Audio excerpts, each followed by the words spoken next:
Pilipinas. Nitong nakaraang linggo ating ginunita ang kapanganakan at kabayanihan ng isa sa mga naging haligi ng kalayaan at demokrasya ng Pilipinas. Ito ay walang iba kundi ang nag-iisang supremo ng Katipunan, si Andres Bonifacio.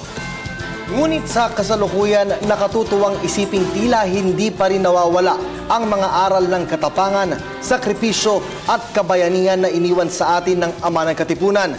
Mga bagay na nabubuhay pa rin hanggang sa ngayon sa dugo ng mga tinatawag nating makabagong bayan. Paano nga ba hinubog ni Andres Bonifacio ang kahulugan ng salitang kabayanihan? Yan ang ating pag-uusapan sa loob ng isang oras na talakayan. Ako po si Cathy San Gabriel, kasama si Kirby Cristobal at ito ang si Bonifacio at ang mga bagong bayani, a PTV Special Forum.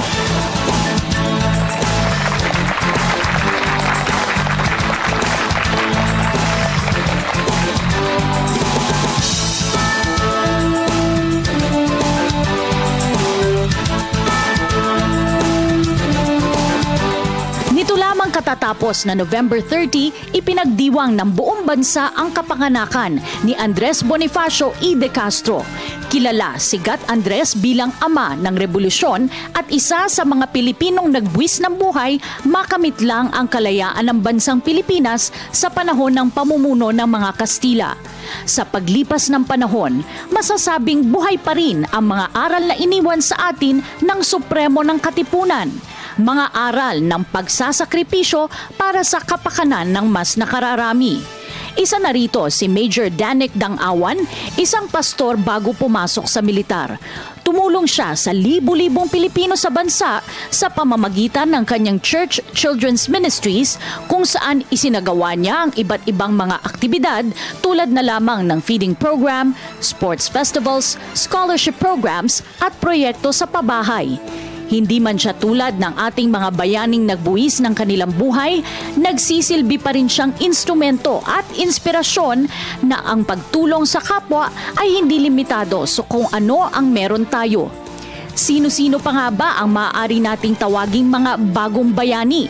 At sa panahon ngayon, ano nga ba ang batayan upang matawag na isang bayaning Pilipino? Muli, sama-sama nating himayin at talakayin ang maiinit na issue dito sa si Bonifacio at ang mga bagong bayani, a PTV Special Forum.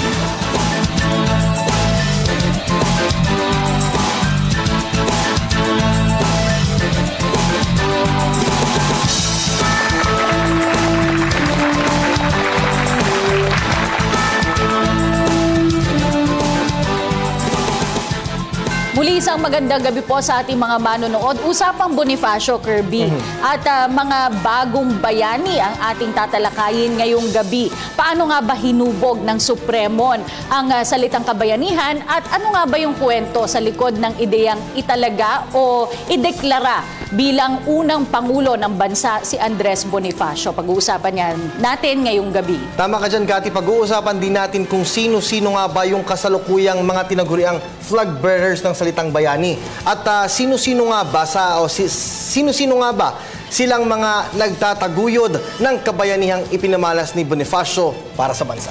Kasama natin sila ngayong gabi, mga bagong bayani at syempre yung mga magsasalita rin tungkol sa naging buhay ni Andres Bonifacio. Kasama po natin ngayon, ito tamang-tama, si Ginoong Bonifacio Kakulitan Jr., 2011 National Awardee for Environmental Protection and Conservation at 2012 Metrobank Foundation Outstanding Teacher.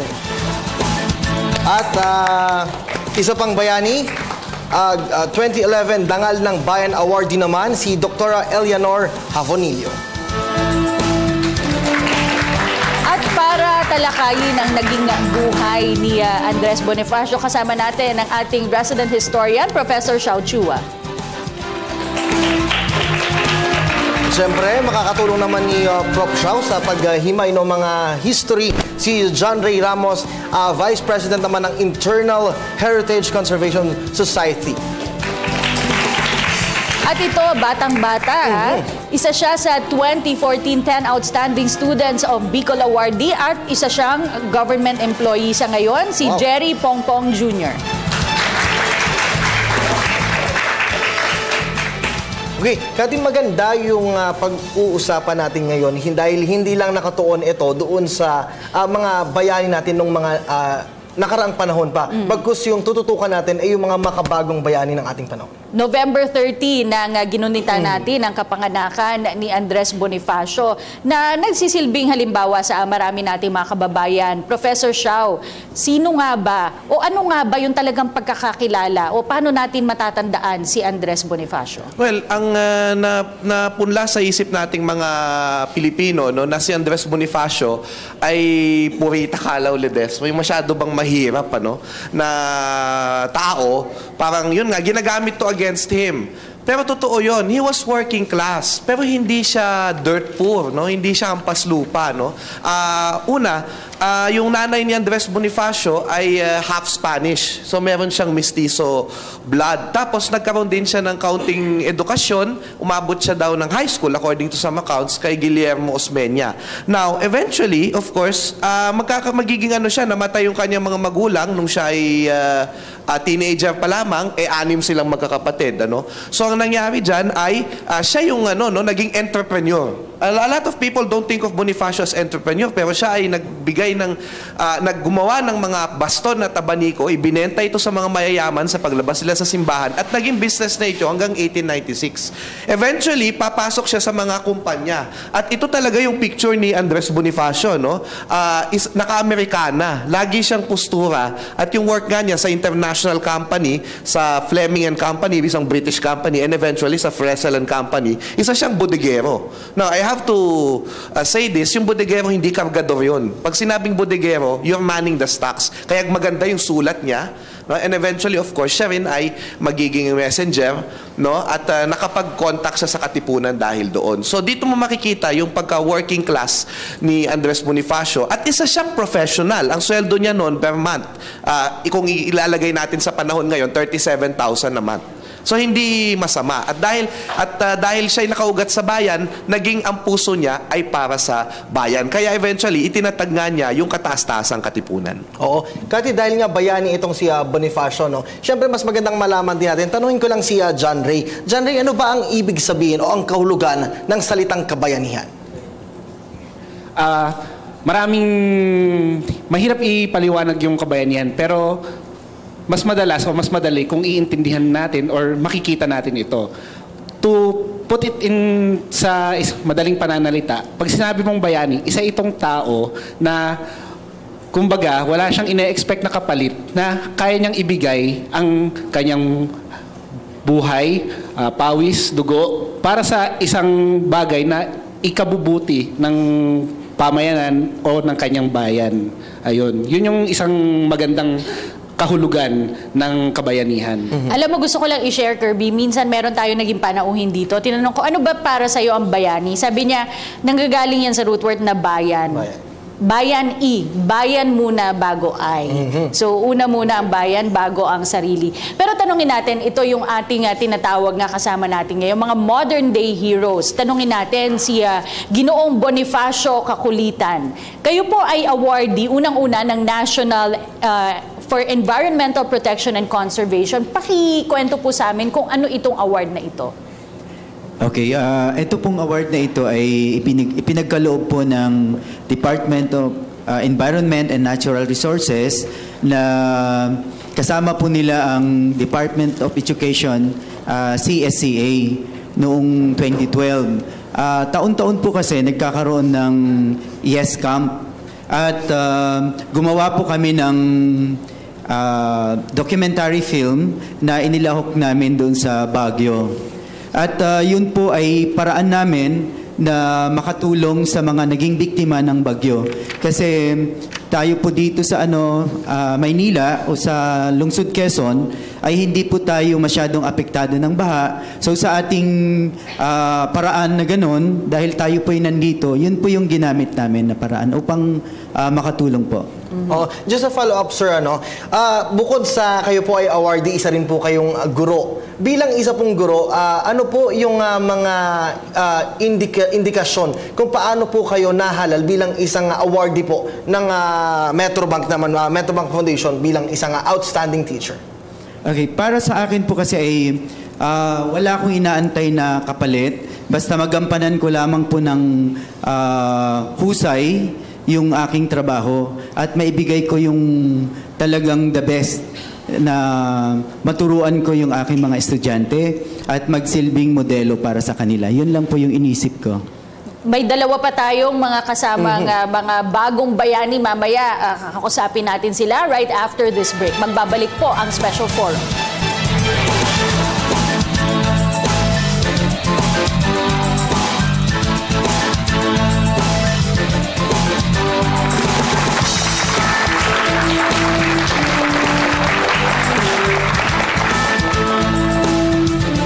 Nagpapatuloy po ang inyong PTV Special Forum. Kanina nabanggit nga ni Mr. Bonifacio na bukod sa pagiging guro niya, ay sabi niya, yung magiging simple at yung gampanan lang kung ano yung tungkulin niya bilang isang mamamayan, ay malaking bagay na yun para tawagin kang isang makabagong bayan. Okay, at kasama naman natin ngayon si Dr. Habonillo. Doktora, kayo po ay isang doktor sa Antipolo. Pakikwento po sa amin, paano po kayo nabigyan itong award na ito, itong 2011 Dangal ng Bayan Award? Yes, ang 2011 Dangal ng Bayan Award. Every year po kasi, ang Civil Service Commission ay nagpipili ng mga natatanging empleyado sa iba't ibang sangay ng gobyerno. So, isa po ako sa napili noong 2011. From LGU po ako ng Antipolo City. Kayo po ay isang doktora, bakit hindi po kayo pumasok sa private practice at nagpinili niyo pong magsilbi sa pamahalaan? Ang start po kasi niyan, Cathy, medyo mahaba talagang parang history, pero nasali ako sa isang faith-based NGO, yung Nuestra Señora del Gumamela Celis, na nag-migrate sa Antipolo. So from Manila, nung nasa Antipolo na, nakipag-joint project kami with the LGU, din nakita ko yung talagang kakulangan at kapangailangan ng mga tao, lalo na napuntahan namin yung talagang hardly reached areas sa Antipolo, mga kabundukan, at mga IPs, ang mga dumagats. So yun ang naging inspiration sa akin. At talagang ang mga grupo namin ang nagbunsod na talagang napanatili ako taga sa Antipolo, although from Isabela talaga ako. So naging po ako doon. Isipin mo yun, sinakripisyo niya yung mas lucrative na private practice. Bibihira yung mga ganong pagkakataon, Cathy. Aside from mga professionals natin dito, tanungin ko lang itong si Jerry. Jerry, bilang isang pag-asa ng bayan, bilang 2014 10 outstanding student ng Bicol. Ano ang unang pakiramdam mo at ano sa tingin mo yung naiambag mo sa inyong lalawigan, bakit ka naisali dito sa bilang awardee nito? Well, good evening po sa lahat ng mga tagapagsubaybay ng PTV Special Forum. Sa tingin ko, yung isa sa mga projects na na-implement ko sa aming lugar o sa aming lokal ay yung aming December program kung saan kaming mga youth doon sa aming barangay ay kung saan pumupunta para mangaroling. Tapos yung makukuha naming pera doon ay ginagamit namin para sa mga feeding program, sa Christmas party ng mga kabataan doon, sa mga bata. So, yun yung sa tingin kong isa sa mga proyekto na nagustuhan ng organizing committee ng 10 outstanding students of Bicol kung bakit nila ako pinili i-recognize bilang isa dito. Isang napakaling pagsubok noon, just like nung una namin ginawa yun. Kasi talagang binagtas namin yung isang napakalawak na ilog sa amin just to reach the other place, the other barangay doon, yung katabing barangay namin. Gabi yun, that's 10 p.m. Nakarating kami doon sa lugar na yun kung saan kami mga ngaroling ng mga 11 p.m. Tapos, yun, nag-start kami doon. Though na panghinaan ng loob yung mga kasamahan ko doon sa activity na ginagawa namin, pero I keep on pushing them na hindi lang ito para sa atin, para sa mga bata to. Kasi during that time, talagang, that time na hinagupit kami ni Riming, Bagyong Riming, that's Bicol area. So, totally ravaged yung area namin. So, bilang kabataan, hindi lang kami nagsettle kung ano yung ibibigay sa amin ng government. Gumawa rin kami ng mga activities para maibigay namin or maibahagi doon sa mga kababayan namin. Though sinalanta rin kami, hindi kami nagsettle doon sa thought na yun na kami rin ay nasalanta ng bagyo. At saka pinapakita rin, di ba, na kahit kabataan, merong maaaring maging kontribusyon sa ating lipunan. Meron po tayong mga katanungan mula sa ating studio audience. Unahin po natin si TJ Padua mula sa Colegio de San Lorenzo, Quezon City. Okay po. Magandang gabi po. Ang tanong ko po ay para po kay Professor Xiao. Professor Xiao, marami na kinilala at pinarangalan na bayani. Pero bakit hanggang sa ngayon ay wala pa ring kinikilala na national hero? Kailangan pa ba ito? Yung sinasabi mo kasi, ito yung lehislasyon nung tinatawag na national hero na dapat si Jose Rizal may batas. Tandaan po natin, wala akong batas na nagsasabing si Jose Rizal o nagpoproklama na si Jose Rizal ang national hero ng Pilipinas. At para sa akin, maganda ito sapagkat hindi po kinakailangan ng lehislasyon. Kasi ang mangyayari dyan, pag pwede ho nating isabatas ang ating mga bayani, na sila ay bayani, okay? Ito po'y delikado sapag kahit sino na may numero sa Kongreso, pwede kang ideklarang bayani kung ikaw ay may makakakampi. Diba? Ang talagang nagse-set up kung sino ang kikilalaning bayani ay ang mga tao. Ang mga tao ang dapat na nagtatakda. At kung sa mga tao, si Jose Rizal ay tinuturing nilang bayani. Katulad din naman ni Andres Bonifacio, katulad ni Marcelo H. Del Pilar, katulad ni Apolinario Mabini, ang dami po nating pwedeng pambansang bayani at ang dami po nating pwedeng tingalain. Alright, maraming salamat sa iyo, Prof. Shua. Next na question naman, galing naman kay Arian Samala, galing pa rin sa Colegio de San Lorenzo. Good evening po. Pero para po kay Jerry Pong po ang tanong ko. Bilang kabataan, paano mo isinasabuhay yung mga aral na ginawa na ng bayani natin? Paano mo siya na-continue?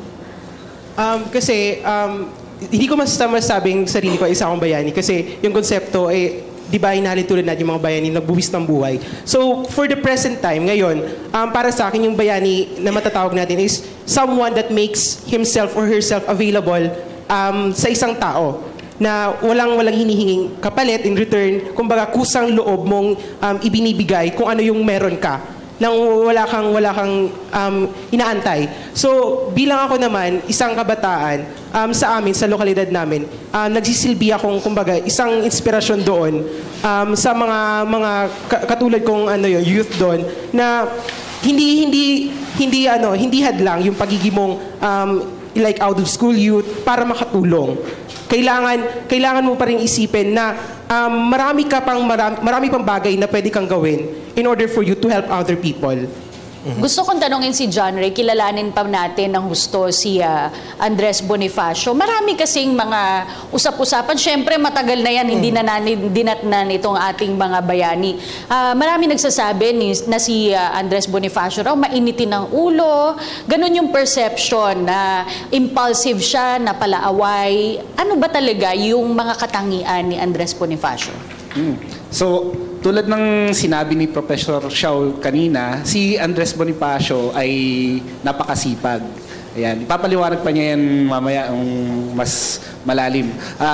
Bukod dito, ang nakakalungkot ay yung popular na pananaw kay Andres Bonifacio ay isa siyang bobo, na sugod lang ng sugod, napaka-violente. Pero sa totoo lang, bilang pinuno ng Katipunan nung sumiklab ng himagsikan, siya yung overall or yung tinatawag na commander-in-chief ng Katipunan. So hindi lang po basta-basta sumusugod si Andres Bonifacio. Meron po siyang strategiya. At ang strategiya po ito ay yung kubkubin o yung sakupin, yung sentro ng pamahalaang Espanyol, which is yung Intramuros o yung tinatawag nating Maynila noon.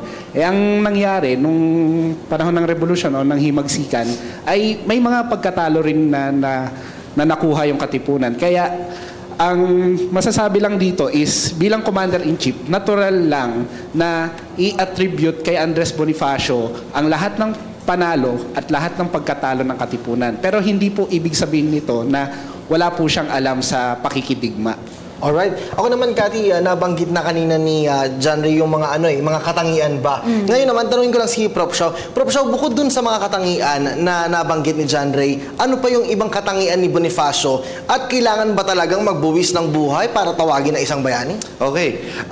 Isang makikita mo dito, may national anthem si Andres Bonifacio. No? Isa sa mga tinitindigan ko ngayon, batay sa aking pagbabasa ng mga dokumentong pinag-aralan ng mga historian, na si Andres Andres Bonifacio, may petisyon kami ngayon, na pag-aralan yung pagiging unang Pangulo ni Andres Bonifacio ng Pilipinas. At isa sa mga sinasabi natin, no, aside from the fact na ayon sa mga dokumento ni Jim Richardson sa aklat na ito na Light of Liberty, na gumana bilang isang gobyerno ang Katipunan noong 1896 to 1897, meron silang national anthem. At ang national anthem, ito yung sinasabi, mabuhay, yaong kalayaan, at pasulungin ang puri at kabanalan. So kailangan maging mabuti kang tao bago ka lumaban. Kastila'y maining ng Katagalugan at at ngayon ipagbuni ang kahusayan. Okay? So ano yung ibig sabihin nito? Hindi bobo si Bonifacio kasi ang gusto niyang ipalaganap ay yung pagiging mahusay ng mga Pilipino. Alam niyo, sa totoo lang, mahilig kong magbasa si Andres Bonifacio, no? Siya po ay nagbasa tungkol sa French Revolution, American presidents. Ang dami niya nalaman at ito'y ginamit niya sa pag-organisa ng Katipunan, ng Noli Me Tangere and El Filibusterismo, no? So, yun, siya isang matalinong tao. At hindi lamang yun. Ang sinasabi pa niya, no? Kaya nga nakikita ko yung mga bagong bayani natin dito, nakikita ko sa kanila yung sinabi ni Andres Bonifacio. Ang kasipagan sa hanap buhay ay tunay na pagmamahal sa sarili, asawa, anak, kapatid o kabayan. So how do you start loving your country? By being the best that you can be. Yun nga, yung you go beyond yung iyong ginagawang trabaho at inaalay mo ang sarili mo pa sa ibang bagay, sa ibang mga kausa. At kaya nga si Andres Bonifacio, bagamat working class, nagra-racket din, theater actor pa, siya pa ay gumagawa ng mga patalasta sa yung mga graphic arts, ano? Ang dami niyang racket, pero ito, inorganisa niya yung Katipunan, ito'y beyond na sa kanyang trabaho, pero ito'y nagluwal ng ating bansa. No? At yun na napaganda kay Bonifacio. Tanungin natin si Ginoong Kakulitan. Ang first name niyo po ay Bonifacio. Siya po ba ay nagsilbing inspirasyon sa inyo? Dahil, syempre, katukayo niyo. Katunayan po niyan, November 30 po kasi ang kapanganakan ng aking ama.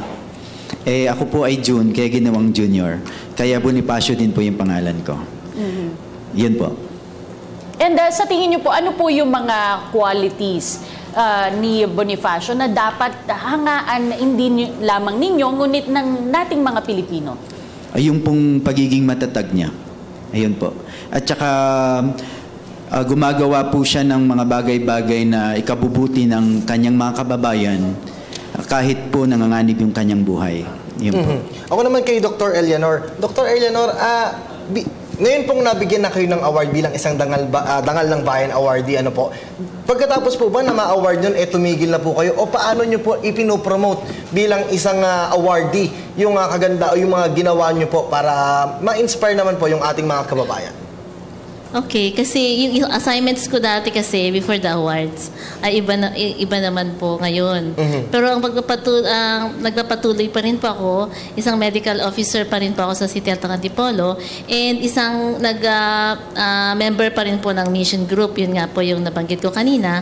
Pero ang nangyari po pagkatapos ng award, dahil nakilala po ako ng iba, madami pong lumapit talaga. Na parang sabi nga, siguro yung iba talaga hindi na makapunta sa clinic, papunta akong palengke, may magpapacheck up,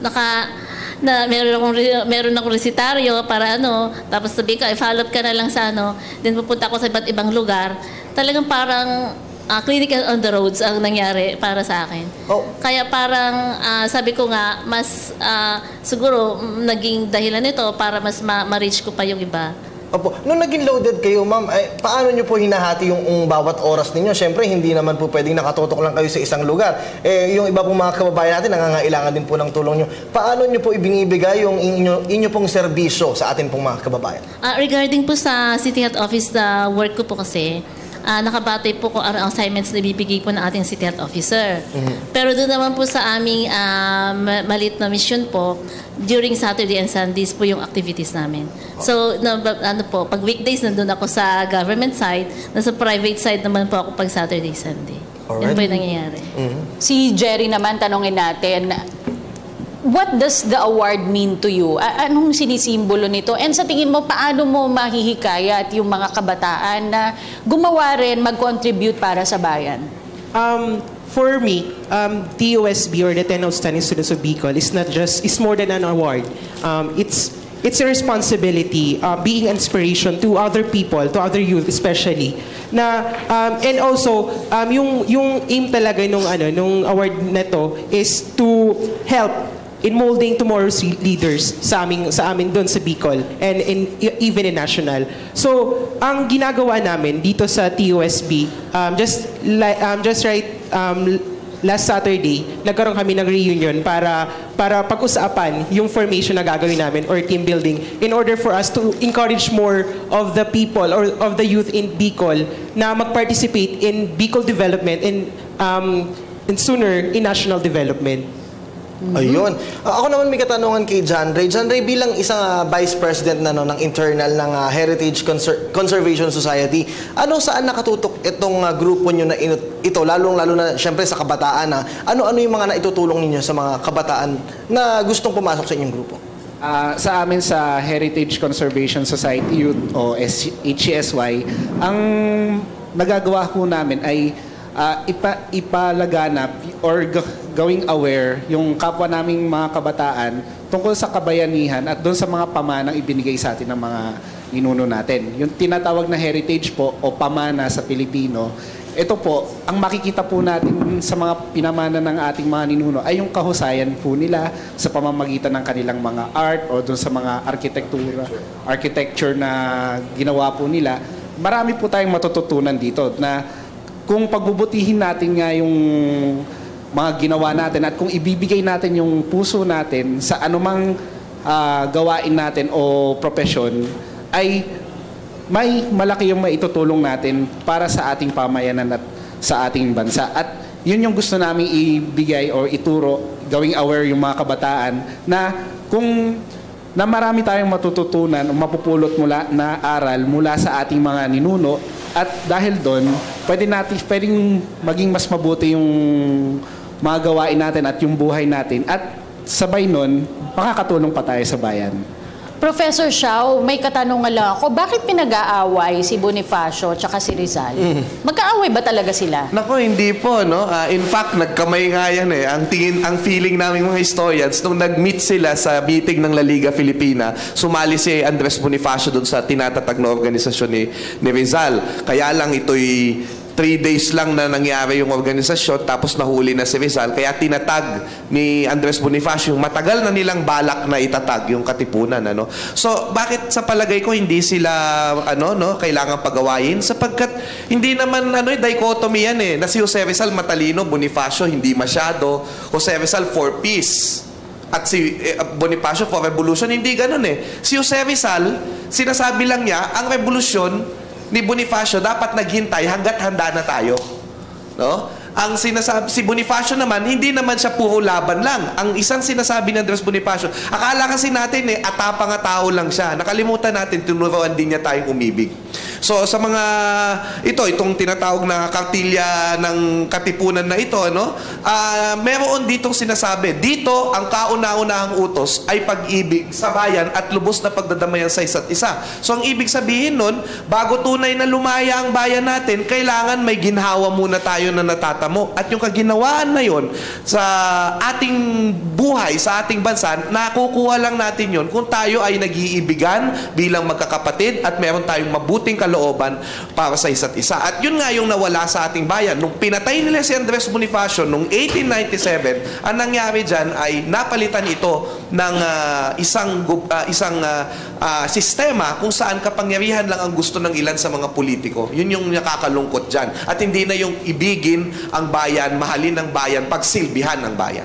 Oo, nabanggit ka din ni Professor Xiao si Rizal at si Bonifacio, no?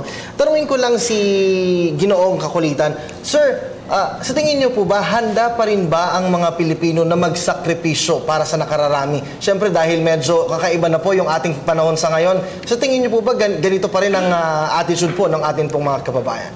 Yan ang maganda sa ating mga Pilipino. Kasi sa nakikita natin, mas marami pa rin ang mas gumagawa ng kabutihan kaysa dun sa masasama. Kaya marami pa rin mga bayani, lalong-lalo na sa mga kabataan. Sa inyo pong profesyon naman, doktora, marami pong mga doktor ang nangingibang bansa. para mas malaki yung kanilang maging kita. Hindi po ba ito pumasok sa inyong isipan bilang sa loob ng inyong career all throughout the years?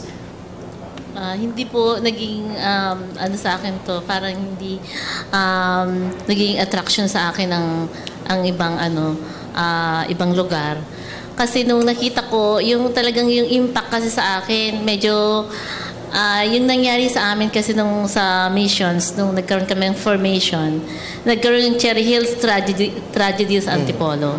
So, after that, sabi ng leader namin, magkaroon tayo ng medical outreach dito sa area naman natin. Actually, hindi kami pumunta sa Cherry Hills. Nag-start kami sa pilot namin, yung vicinity, yung mga neighborhood, kumbaga. Then, akala namin that time 2 weeks lang eh. Pero after 2 weeks, sabi niya, ito yung lifetime commitment nyo na. Na-shock kami talaga yung group. Kasi sabi namin, teka, di ba 2 weeks nga lang yung natin? Pero unti-unti na-embrace namin. Although, kasi, parang sinabi niya sa amin na ito yung call na ng times. Ito na yung kasi ang patroness ng missions namin is yung Our Lady of Gumamela Celis. So ito yung patroness ng mahal na ina. Yun ang sinasabi niya sa amin. So since na nag-start po kami noon at madami naman pong naging members nung lalo na po nung kasagsagan ng mission, yun po yung nag-inspire sa akin na manatili.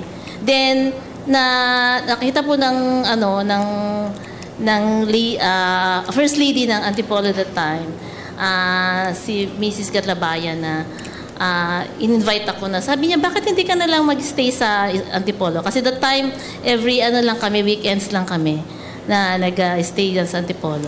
Pero nung sabi niya, nung nag-start ako napunta ako sa public service, yun na. Parang sabi ko, ito na, parang no way out. I have to go kasi ito na talaga yung nakita ko, ito na yung destiny ko. Ito yung hinahanap ko talagang yung pala nakita ko na ang bawat tao na may mission na tayong iba-iba. So, yun. Ako gusto ko lang mag-follow up, Cathy. Siyempre, gusto kong malaman kung paano niya ba hinahati yung oras niya. Siyempre, mas marami kang oras sa pagbibigay ng serbisyo sa publiko kaysa sa iyong sariling pamilya. Yung sakripisyo na iyon, bukod dun sa kapalit ng, siyempre, masaya ang nakakatulong sa ating mga kababayan, ano pa yung ibinibigay mong oras para sa iyong pamilya para naman makabawi ka dun sa kakulangan ng oras na ibinibigay mo sa kanila? Actually, yun dati, for 9 years kami nag-dispute ng mother ko. Because my mother is a medical doctor also, Isabela.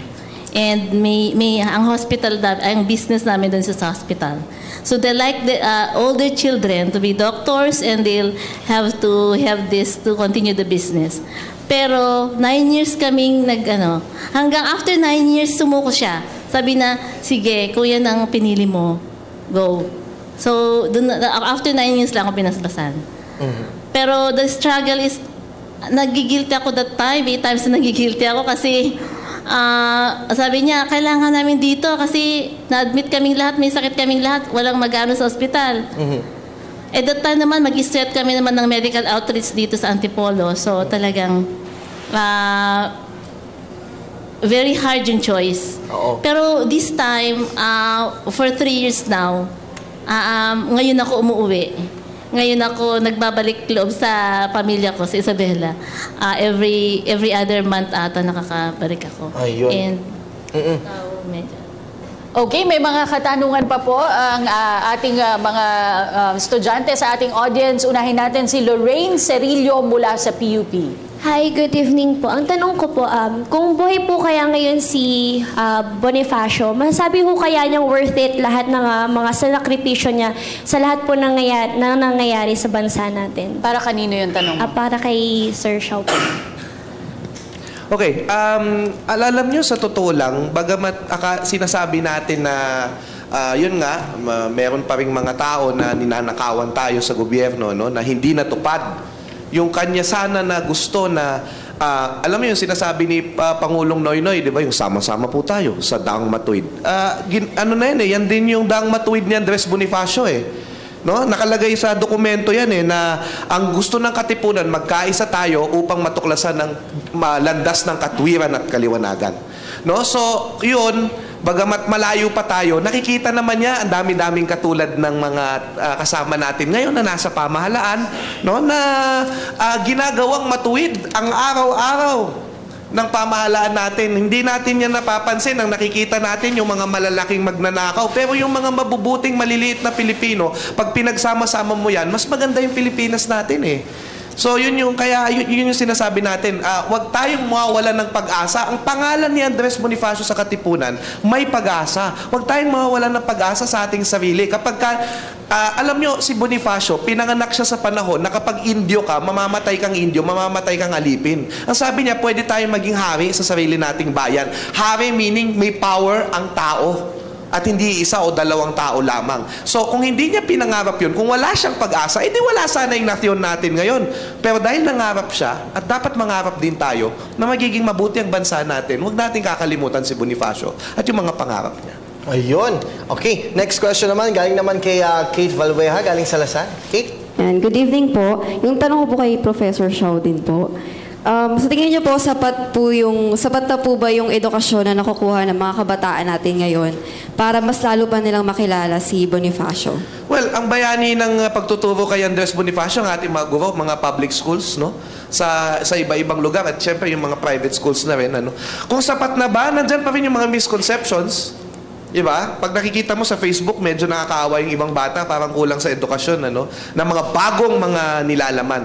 Pero ito rin, sinisikap din ng mga organisasyon na katulad ng Philippine Historical Association, ng Adhika ng Pilipinas, at iba pa, bagong kasaysayan, national, yung mga iba pang societies natin, ano, na nakikita natin na they're doing their best na ipakalat itong mga bagong ideya, bagong pag-aaral tungkol kay Andres Bonifacio. Ito nga, isang British ang nakapagsulat ng isang libro ng mga original documents of the Katipunan na galing sa Spain.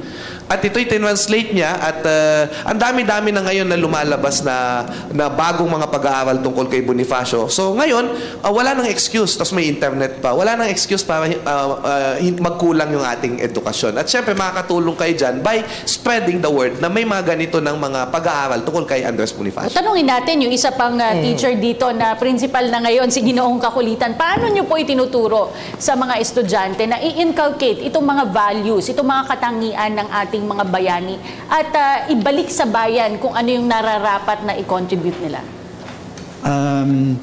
Ang pinaka-epektibo na nakikita ko dyan ay yung pagiging role model na ipakita mismo sa kanila.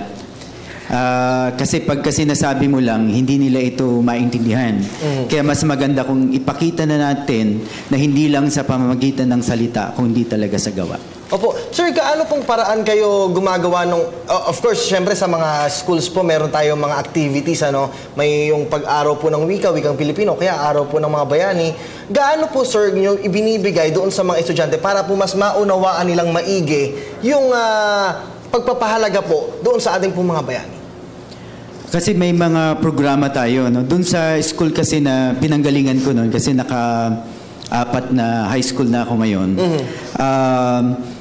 Dahil mahilig ako na gumawa ng mga film, nagkaroon kami ng sariling film festival sa school. Na kung saan sila din yung gumaganap ng mga bayani, sila yung mga director, sila yung mga artista. Para talagang maintindihan nila, magre-research sila, at mas marami yung papel na kanilang gagampanan. O gano'n ka-effective yun, sir? Right after po ba, nakikita nyo po na nagbabago yung bawat estudyante po na isinasali natin sa mga ganon? Hindi naman kaagad-agad kasi para hindi naman katulad na isang magic lang na isang pitik ng daliri nagbago na yung ano.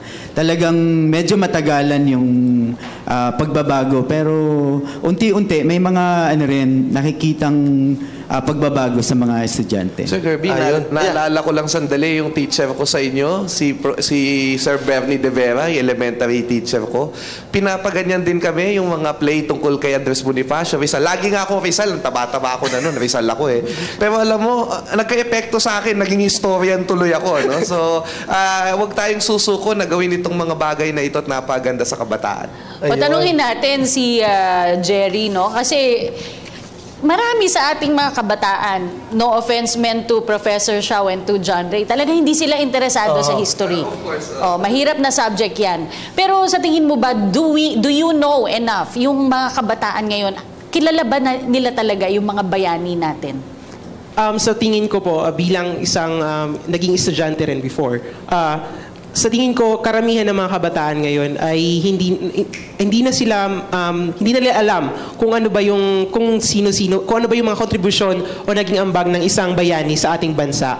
Kasi na-focus na sila sa ibang mga bagay kagaya ng mga modernong teknolohiya. Pero yung fact kasi na pag ikaw, isang estudyante, tapos pag-aaralan mo to, though sasabihin na natin sorry Sir Xiao, yung history kasi is sasabihin nila, boring subject, nakakaantok. Kasi it's going back to the past, knowing someone's accomplishment, yung parang ganun. Pero in return naman, pag tapos na nga ng klase nyo, kada klase nyo or kada class, may isang bagay sa isang tao na pinag-usapan sa history na magre-retain sa utak ng estudyante. Yun. And unti-unti, marirecall ng estudyante na ito si Andres Bonifacio, ito yung ginawa niya, ito yung naging ambag niya sa Pilipinas. Ayun, unti-unting uunawain at iintindihin kung ano ang mga napag-aaralan sa history. Sa amin pong pagbabalik, ito po ang PTV Special Forum.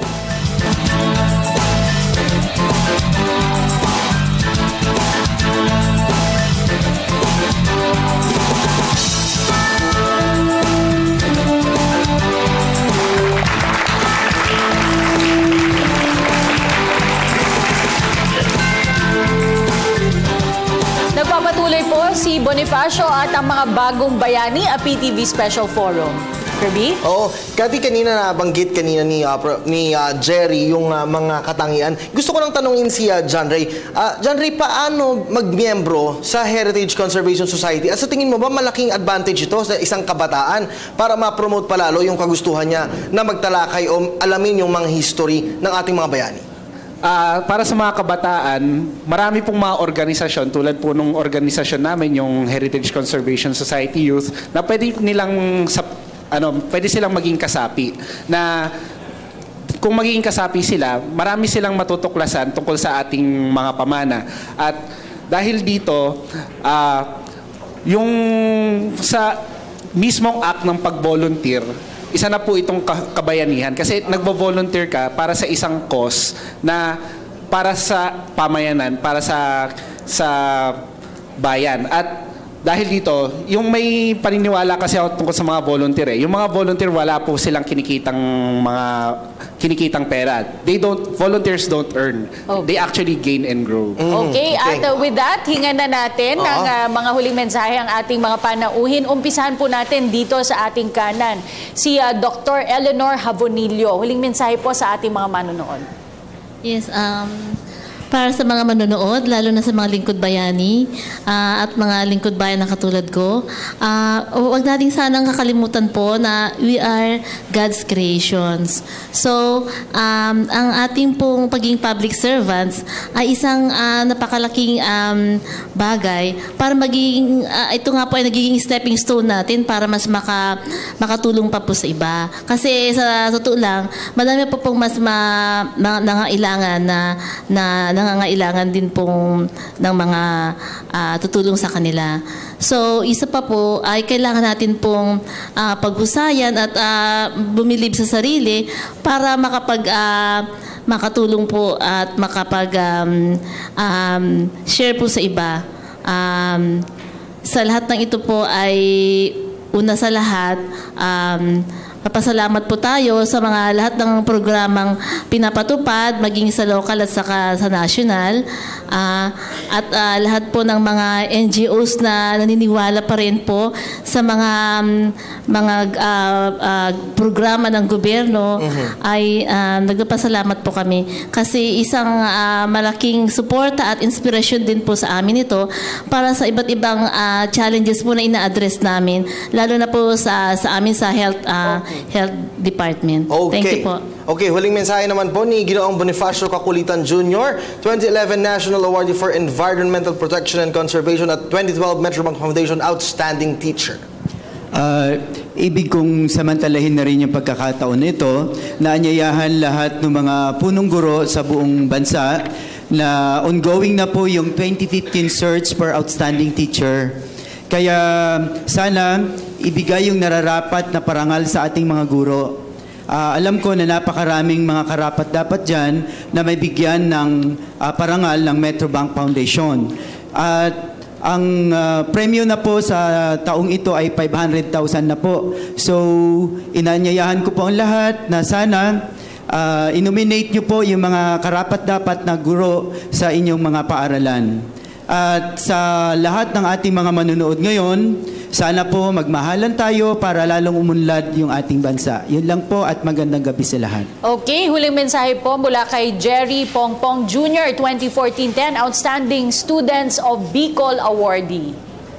Being an awardee doesn't stop the time that we have received our plaque of recognition or any incentive. It is more of inspiring others of doing good that is very significant in nation building. Good evening po. Alright, huling mensahe naman ni Ginoong John Ray Ramos, Vice President for Internal Heritage Conservation Society of TU. Okay. Marami tayong dapat ipagpasalamat sa ating mga ninuno, sa ating mga bayani. Dahil tayo ay mga anak bayani, maging bayani tayo sa ating sarili-sariling paraan.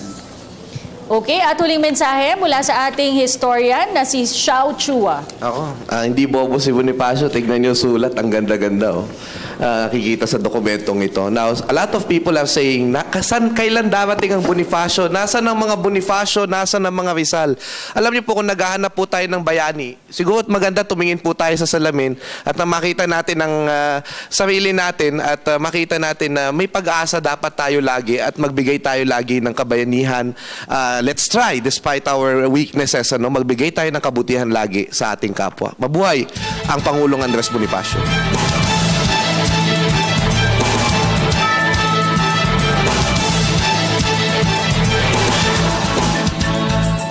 Ang mga ideolohiyang iniwan sa atin ni Andres Bonifacio ay maituturing na isa sa mga pinakamahalagang kontribusyon niya sa bagong henerasyon.